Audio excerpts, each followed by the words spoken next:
राऊतसाहेब, काल पुण्यात रात्री उशिरा बैठक पार पडली आहे. दोन एनसीपी एकत्र येण्यासंदर्भात चाचपणी आणि निर्णयाच्या दिशेनेही वाटचाल सुरू आहे. काय आपलं नाही नाही, आमचं काहीच मत असण्याचं कारण नाही. तो राजकीय विषय कमी आणि कौटुंबिक जास्त आहे. आणि महायुती आणि महाविकास आघाडी या दोन्ही आघाड्यामध्ये दोन्ही राष्ट्रवादी काँग्रेस पक्ष असेल तर हा त्यांचा प्रश्न आहे. असं ह्याच्यावरती या क्षणी मी मत व्यक्त करणार नाही. भारतीय जनता पक्षाचा पराभव भारतीय जनता पक्षाबरोबर असलेल्या आघाडीतले लोक करायला इच्छुक असतील तर त्यांचं स्वागत केलं पाहिजे. भारतीय जनता पक्षाबरोबर सत्तेत असलेले लोक जर भारतीय जनता पक्षाचा पराभव करण्यासाठी आम्हाला मदत करत असतील तर त्याचं स्वागत केलं पाहिजे. असं वाटत नाही का तुम्हाला? ज्या पद्धतीचं राज्य या महाराष्ट्रात भाजपात चालवत आहे ते मी पाहिलं आहे का? गुंडागर्दी, दहशतवाद, यंत्रणेचा गैरवापर. महाराष्ट्राच्या कॅबिनेटमधील एक मंत्री भरत गोगावले यांचा मुलगा फरार आहे. त्याच्यावरती तुम्ही प्रश्न का विचारत नाही? फार गंभीर गोष्ट आहे. महाड नगरपालिकेच्या निवडणुकीत अटेम्प्ट टू मर्डर एका काँग्रेसच्या कार्यकर्त्याला ज्या पद्धतीनं त्यांच्यावर हल्ला केला ठार मारण्यासाठी आणि पोलीस यंत्रणा त्यांना मदत करत राहिली. हायकोर्टानं त्यांचा अटकपूर्व जामीनसुद्धा फेटाळला. म्हणजे प्रकरण गंभीर आहे ना. मंत्र्यांची मुलं, मंत्र्यांचे भाऊ यांना खून केले किंवा दरोडे टाकले, चोऱ्या केल्या, भ्रष्टाचार केला तर त्यांना काय गृहमंत्री देवेंद्र फडणवीस आणि राज्याच्या पोलीस महासंचालकांनी अभय दिलं आहे का? मंत्र्यांचा मुलगा फरार आहे आणि पोलिसांना सापडत नाही आणि त्याचा अँटिसिपेटरी बेल म्हणजे अटकपूर्व जामीन फेटाळला जातो तरी सापडत नाही. राज्याचा एक मंत्री बेपत्ता होतो. मी कोकाट्यांविषयी बोलतोय. ते काही वेळ 48 तास सापडत नाही. हे पोलीस आहे की पोलीस यंत्रणा आहे की भाजपची टोळी आहे खाकी वर्दीतली? कुठे गेला मंत्र्यांचा मुलगा? कायदा सुव्यवस्थेवर तुम्ही भाषणं देता ना विधानसभेत, विधिमंडळात. कोणालाही सोडणार नाही. मग मंत्र्यांची मुलं, मंत्र्यांचे भाऊ, मंत्र्यांचे बाप कसे सुटतात? साताऱ्यामधल्या ड्रगच्या कारखान्याचं काय झालं हे सांगतील का देवेंद्र फडणवीस?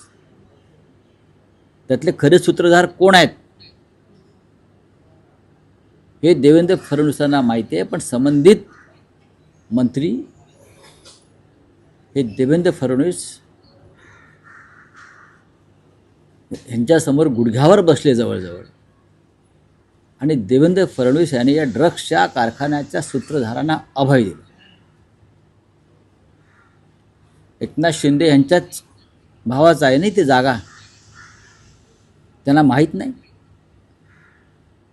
मुंबई पोलीस दलातल्या एका माजी अधिकाऱ्याचाही तिकडे संबंध आहे त्या ड्रगच्या कारखान्याशी आणि तो शिंद्यांशी संबंधित आहे. नावं घेईन लवकरच. महाडमधल्या कॅबिनेट मंत्र्याचा मुलगा फरार आहे. तो कुठे आहे ते मी सांगतो पाहिजे तर पोलिसांना. काय चाललं या राज्यामध्ये? या युत्या बित्या आघाड्या होत असतील हो. म्हणून भारतीय जनता पक्षाचा सर्व पातळीवरती पराभव करण्यासाठी भारतीय जनता पक्षातले संबंधित लोक आम्हाला मदत करत असतील त्यामुळे त्याचं स्वागत करतो. राऊतसाहेब, तुम्ही एक म्हणालात, एक महत्त्वाचा उल्लेख केला की या ड्रग्ज प्रकरणात मुंबई पोलीस दलातल्या एका माजी अधिकाऱ्याचा समावेश आहे आणि तो शिंद्यांशी संबंधित आहे. कोण हा अधिकारी आहे तुम्ही देतो ना. बघा, हे मी सांगण्यापेक्षा देवेंद्र फडणवीस गृहमंत्र्यांनी सांगावं. त्यांच्यापर्यंत सगळी माहिती आलेली आहे. काय लपवत आहेत, कोणाला पाठीशी घालत आहेत? एकनाथ शिंदेना, त्यांच्या मुलाला की त्यांच्या टोळीला? हे टोळ्या चालवत आहेत आणि अशा अनेक मार्गानं पैसे गोळा करून राजकारणामध्ये आणतात. महाराष्ट्राचं राजकारण देवेंद्र फडणवीस यांच्या नेतृत्वाखाली नशेबाज राजकारण झालेलं आहे. नशेबाज, नशेच्या व्यापारातून आलेला पैसासुद्धा राजकारणात वापरला जातोय. प्रकरण थंड कसं पडलं?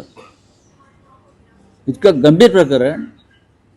छत्रपतींच्या भूमीमध्ये साताऱ्यात एक खतरनाक ड्रगचा कारखाना सापडतो. मुंबईचे पोलीस जाऊन त्याच्यावरती रेड टाकतात, साताऱ्याचे नाहीत. सातारच्या पोलीस अधीक्षकाने वाचवायचा प्रयत्न केला. मुंबईचे पोलीस जाऊन तिथे रेड करतात. मग त्या पोलिसांच्या तपासात अडथळे आणले जातात गृह खात्याकडून, उपमुख्यमंत्र्यांच्या यंत्रणेकडून, आणि हे प्रकरण हाताबाहेर जाते म्हटल्यावरती संबंधित मंत्री हे गृहमंत्र्यांच्या किंवा मुख्यमंत्र्यांच्या पायाशी जातात वाचवण्यासाठी, आणि प्रकरण थंड केलं जातं. राऊत साहेब, हा जो माजी पोलीस अधिकारी आहे, हा मुंबई पोलीस दलातला आहे? नक्कीच बाहेरचा आहे? मुंबई पोलीस दलातला. सगळे तपशील तुम्ही कधी हा शिंद्यांचा फार जवळचा आहे. हा शिंद्यांचा अत्यंत जवळचा, शिंद्यांचा शार्प शूटर आहे तो, त्याचा संबंध आहे तिथे. हा नशेचा पैसा राजकारणात आणला जातो, लक्षात घ्या. महाराष्ट्राच्या तरुणांना नशेबाज केलं जात आहे आणि त्यातून राजकारणात हा पैसा ओतून हे हिंदुत्ववादी आम्हाला हिंदुत्व शिकवतात ढोंगी. चला राऊत साहेब, एक आणि तुम्ही म्हणालात की म्हणजे जे कॉम्बिनेशन आहे एकाच वेळेस महायुती आणि महाविकास आघाडी, असं कसं होऊ शकतं? असं कसं होऊ शकतं? जनतेला पडलेला प्रश्न असेल. नंबर 1. नंबर 2, राऊत साहेब, अजित पवारांकडून असा दबाव टाकला जातोय किंवा एक आग्रही मागणी केली येते की या युतीमध्ये सगळ्यांनी घड्याळ या चिन्हावरच लढावं. शरद पवार किंवा त्यांचा पक्ष हे मान्य करेल का? आता हे मी कसं काय सांगू? बघा, शरद पवारांचा एक स्वतंत्र पक्ष आहे. शरद पवार यांची एक भूमिका असते, विचारसरणी आहे, ती जातीय व धर्मांध शक्तींच्या विरुद्ध लढण्यासाठी. शरद पवार हे पुरोगामी विचारांचे आहेत. शरद पवार यांनी त्यांच्या जीवनभर भाजपसारख्या प्रवृत्तींशी लढण्यामध्ये त्यांचं आयुष्य घालवलेलं आहे आणि आम्हीसुद्धा त्यांच्याबरोबर त्या लढ्यामध्ये अनेकदा उतरलेलो आहोत. त्याच्यामुळे भविष्यामध्ये त्यांचा पक्ष कोणत्या दिशेने जाणार आहे हे शरद पवार साहेबच ठरवू शकतात. आणि विलिनीकरणाचे संकेत आहेत का? मला असं वाटत नाही की विलिनीकरण होईल. मी जे काय पवार साहेबांना ओळखतो आणि त्यांच्या विचारसरणीला मी जे काय ओळखतो, ही विलिनीकरणाची प्रक्रिया होईल असं मला वाटत नाही. मी एकदा पवार साहेबांना प्रश्न विचारला होता सहज एका बैठकीत, तेव्हा त्यांनी हे अशक्य आहे सांगितलं.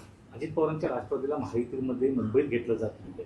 जर अजित पवारांचा पक्ष जर तुमच्यासोबत युतीकडे मुंबईत नाही, शक्य आहे का? नाही, पण तुम्ही स्वागत करू असं म्हणताय? नाही नाही, आम्ही नाही. त्यांनी 2 पवार एकत्र येऊन जर भाजपचा पराभव करणार असतील तर म्हणतोय मी. पण ते असंही म्हणतात, जर पुण्यामध्ये तुम्ही जर त्यांच्या सोबत गेलात, म्हणजे ठाकरे बंधू जर सोबत आले, ती ताकद अजून वाढेल. का असं कोण म्हणतंय? राष्ट्रवादीचे कोणती राष्ट्रवादी? दोन्ही राष्ट्रवादी. नाही, आमची आता पुण्यामध्ये महाराष्ट्र नवनिर्माण सेना आणि शिवसेना या दोघांमधलं जागा वाटपाची चर्चा संपलेली आहे आणि आम्ही दोघेही कामाला लागलेलो आहोत. जे आमच्याबरोबर येतील त्यांना सोबत घेऊ, नाही तर आम्ही त्यांच्याशिवाय अजित लढू. पवार असतील. नाही, अजित पवार त्यात नाही. त्याचबरोबर प्रशांत जगताप यांना उद्धव ठाकरे यांनी शिवसेनेत येण्यासाठी ऑफर दिली अशी माहिती सगळ्यांना. नाही, माझ्याकडे माहिती नाही. फोन केला होता. उद्धव साहेबांनी त्यांना नक्कीच फोन केला असेल, कारण असे कार्यकर्ते लढणारे जर आमच्याकडे आले तर आम्ही नक्कीच पुढे जाऊ. सर, भाजपा पुण्यात शिवसेनेला फक्त 12 जागांची ऑफर देते. मुंबईत देखील काही आणलेलं असतात. 12 खूपच दिल्यात जागा. 12 जागा म्हणजे खूप दिल्या. किती पाहिजेत अजून त्यांना? त्यांच्याकडे काय मतं कुठे आहेत? ते भाजपचीच मतं त्यांना मिळतात ना. आता मुंबईमधलं काय ते मला माहीत नाही. बघा, पैशाची सूज आहे त्यांच्या पक्षाला, बाकी काही नाही. तेजस्वी घोसाळकर भाजपमध्ये गेल्यानंतर आता त्यांनी अभिषेक घोसाळकर यांचा फोटो लावायला सुरुवात केली आहे, ज्यावर शिवसैनिकांनी बघा, असं आहे की ज्यांनी शिवसेनेचा पक्ष सोडला त्यांनी आपल्या निष्ठावान शिवसैनिक पतीचा फोटो लावून मतं मागू नयेत. त्यांनी मोदींचा लावावा, अमित शहांचा लावावा, देवेंद्र फडणवीसांचा लावावा. अभिषेक घोसाळकर हे एक निष्ठावंत कडवट शिवसैनिक होते आणि शेवटपर्यंत ते शिवसेनेबरोबरच राहिले आणि तिथेच त्यांना बलिदान द्यावं लागलं. सर, तेजस्वी घोसाळकर गेल्यानंतर घोसाळकर कुटुंबातल्याच एक पुन्हा महिला पुढे त्याचं पूजा घोसाळकर आता राजकारणात येऊ द्या ना, तरुणांनी येऊ नये का? नवीन लोकांनी राजकारणात यायला पाहिजे. चला, थँक्यू. राऊत साहेब, एक आहे की ठाकरे बंधूंची युती जाहीर झाली, पण अजूनही अशी माहिती मिळते की काही जागांवर अजूनही अजिबात नाही. पेच आहे, अजूनही घासाघीस सुरू आहे. अजिबात पेच नाही. पेच हा शब्द चुकीचा आहे. शेवटपर्यंत चर्चा होत असतात, दोन्ही बाजूनी काही फेरबदल होत असतात. प्रत्येक जागा आम्हाला जिंकायची आहे आणि असा कोणत्याही प्रकारचा पेच ना महाराष्ट्र नवनिर्माण सेनेकडून टाकला ना शिवसेनेकडून पडलेला आहे. दोन्ही बाजूचे कार्यकर्ते हे हट्ट करतात, त्यांना समजवावं लागतं. त्याचा दबाव नेत्यांवरती असतो, मग ते राजसाहेब ठाकरे असतील किंवा उद्धवजी ठाकरे असतील. कार्यकर्त्यांची समजूत ही प्रत्येक ठिकाणी काढावी लागते, युती असो अगर नसो. एकेका वॉर्डात एका पक्षाचे जेव्हा 10 इच्छुक असतात, एकाला उमेदवारी मिळते, तेव्हा 9 तो पेचच असतो ना, तोही पेच असतो. 26 तारीख आहे, 30 तारखेला अर्ज भरण्याची शेवटचा दिवस आहे. एबी फॉर्मचं वाटप सुरू झालंय. 26 तारीख आहे ना, आणि 30 तारीख, 4 दिवस फार भरपूर आहेत. एकाच दिवसात सगळा कार्यक्रम संपतो. आधीच 2 दिवस निघून गेले, कोणी अर्ज भरलेले नाहीत. फार आपण पाहिलं असेल. होणार सगळं, तुम्ही काही चिंता करू नका. आज जयंत पाटील येत आहेत मातोश्री. येऊ द्या ना, चांगली गोष्ट आहे. अजूनही एनसीपीशी चर्चा चालू आहे. हो, होणार. शेवटच्या क्षणापर्यंत सुरू राहील. NCP बरोबर आमची आघाडी होईल.